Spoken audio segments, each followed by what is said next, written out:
Boards are around the corner, and if you are juggling them with competitive exams, you are not alone. You have spent months preparing for competitive exams, but now boards are here, and suddenly you feel lost. कभी सोचा है कि क्या होगा वो रात भर की मेहनत का अगर आपने बोर्ड्स को लाइट ले लिया तो? ज्यादा टेंशन मत लो, I am here to help you out and I can guarantee you by the end of this video you will definitely feel confident. So सबसे पहले for those who don't know me, I am Pratham, undergraduate student at BITS Pilani, and today I have Harsh Singh who scored 97% in CBSE board in just 20 days. By the way, Harsh का सिर्फ boards में अच्छा score नहीं था. In JEE Mains he scored 99.85 percentile, and in BITSET he scored 371 out of 390 last year. So in this video we will see how you can do this and score more than 90% in your boards in just 20 days. So without wasting any more time, let's start this video.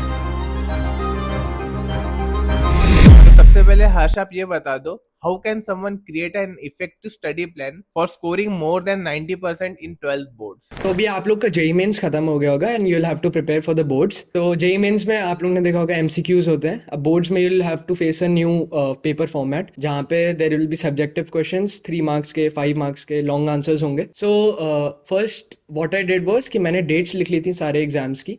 And फिर मैंने ऐसे gaps देख लिए कि जैसे समझ लो English के लिए 4 डेज़ का गैप है, इसके लिए इतना दिन का गैप है. तो जिनके लिए ज़्यादा गैप्स था मैंने उनको ऐसे लास्ट में प्रिपेयर करा, जिनके कम गैप्स थे और जिनके जल्दी जिनके लिए कम गैप्स थे मैंने उनको पहले प्रिपेयर करा. जैसे जो फर्स्ट एग्जाम होगा उसके लिए you take the last 5 days, उसके लिए आप एकदम एंड में प्रिपेयर करना जिससे आप उसी के ग्रिड में रहो एंड फिर आपका फर्स्ट एग्जाम भी ऐसे अच्छा जाएगा and it will give you a boost for the rest of your examination.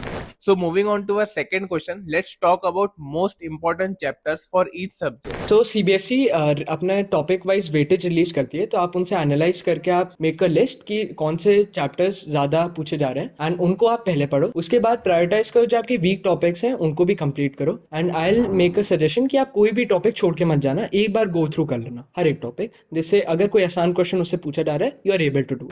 Harsh, what were the best strategies you followed for learning long answers and theory based question? Because boards में काफी theory पूछी जाती है और काफी theory लिखनी भी पड़ती है, तो आपने कैसे किया था ये चीज?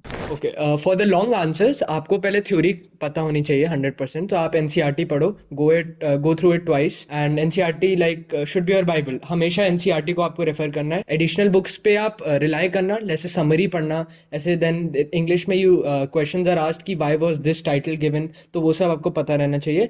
So what I did was कि हर एक चैप्टर में मैं क्या करता था, ऐसे कुछ कुछ वर्ड्स होते थे यूनिक कीवर्ड्स, मैं उन्हें नोट डाउन कर लेता था एंड कोई भी आंसर आता था 1 मार्क, 2 मार्क, 3 मार्क, मैं वो डाल देता था. 3 मार्क को 5 मार्क आंसर कभी आपको बनाना हो, so you just elaborate it. ऐसे आप इंट्रोडक्शन दे दो, थोड़ा बैकग्राउंड दे दो, why like what was the situation before that event, फिर उस इवेंट के बारे में बताओ and what happened, what were the consequences of that event.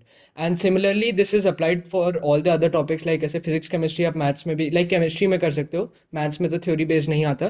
Chemistry and physics में it can be also applied. तो moving on to our next question, हमें पता है कि बोर्ड्स में काफी थ्योरी लिखी जाती है, but your paper presentation is very important.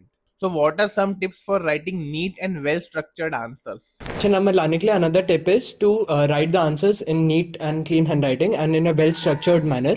So for that आप like physics chemistry में specifically you should write your answers in point format so that वो teacher के लिए भी help कर जाता है for checking things. So teacher is always in a good mood and number भी दे देते हैं. And also जब आप English पे आ रहे हो तो you should divide the answers into paragraphs and paragraphs should be in order. The intro should be the first, body, and then the conclusion, and like it should be in the order what things happened in the actual story. ऐसा नहीं होना चाहिए कि आपने कुछ चीज पहले लिख दी एंड वो स्टोरी में बाद में हो रही थी. By the way, if you don't know, Harsh is a part of Crackit team. जिन्हें नहीं पता, let me tell you about Crackit's free mentorship program.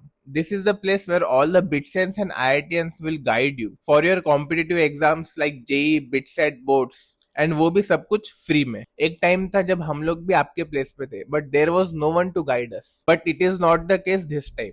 Also every week हमें गूगल मीट भी कंडक्ट करते हैं जिसमें हम मेंटर्स पर्सनली 1-on-1 गाइड करते हैं स्टूडेंट्स को. So this can be a game changer opportunity for all of you to get into your dream college. Fill out the Crackit form in the description, we will add you in the community. Moving on to our next question, actually अभी market में काफी सारे resources है, students को नहीं पता होता है क्या फॉलो करना चाहिए और क्या नहीं. आपने अपने लास्ट प्रिपरेशन के डेज में क्या फॉलो किया था and which resources you will recommend for effective preparation? First of all आप फॉर द रिसोर्सेज आपको एनसीईआरटी पूरी पढ़नी है एंड उसके in text questions and the back questions आपको सॉल्व करने हैं for physics chemistry and maths. And specifically for physics chemistry and maths you should take a 15-year previous year book.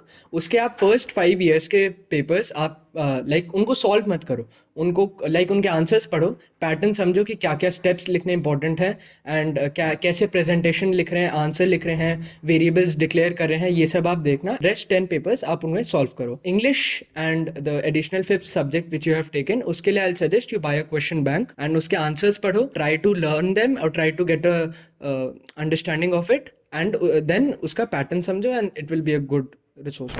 How can a student effectively manage studying for both boards exam and competitive exams? जैसे भी no कि BITSAT में आपका score काफी अच्छा था, 371 out of 390, and JEE mains में भी आपका 99.85 परसेंटाइल था. I think it's around 2000 rank, and boards में भी you are 97 percentage. So how you managed all this?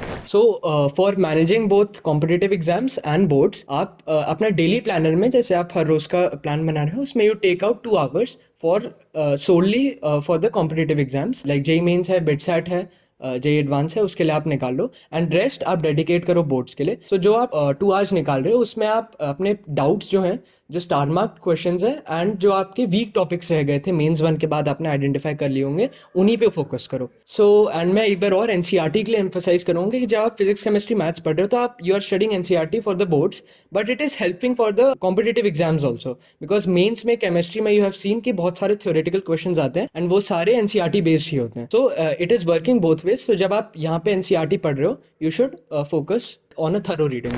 Now moving on to our another important question, how to manage stress. अभी आखिरी दिनों में काफी स्टूडेंट्स को स्ट्रेस हो रहा है कि यार अभी टाइम कम बचा है, कैसे क्लियर होगा, कैसे क्रैक होगा, 75% आएगा कि नहीं आएगा, अच्छे कॉलेज में एडमिशन हो पाएगी कि नहीं हो पाएगी. So any tips to manage stress and anxiety? You should know that you're not alone in this phase. All the students are sailing in the same boat. So कभी भी आपको अगर stress या anxiety होती है, so don't hesitate to talk to your parents or your faculty members जो आपसे ऐसे close हैं. मैं ऐसे करता था कभी कभार कि ऐसे शाम को I used to go out for a walk या फिर ऐसे कभी बैडमिंटन या खेल लेता था, क्रिकेट खेल लेता था अगर मेरा मन करता था, तो वो मुझे माइंड भी रिफ्रेश कर देता था एंड उसके बाद मैं पढ़ाई भी अच्छे से कर सकता था. सो आई थिंक आप भी ये स्ट्रैटेजी यूज कर सकते हो. Like you can go out for a walk and that if whatever suits. So moving on to our last question, what single piece of advice you want to give all the students who are watching you right now? तो अभी तक आप लोग को पता चल गया हो कि आपको पढ़ाई कैसे करनी है, कब करनी है और कहाँ से आपको रिसोर्सेज मिलेंगे. So just you are doing good, keep doing that.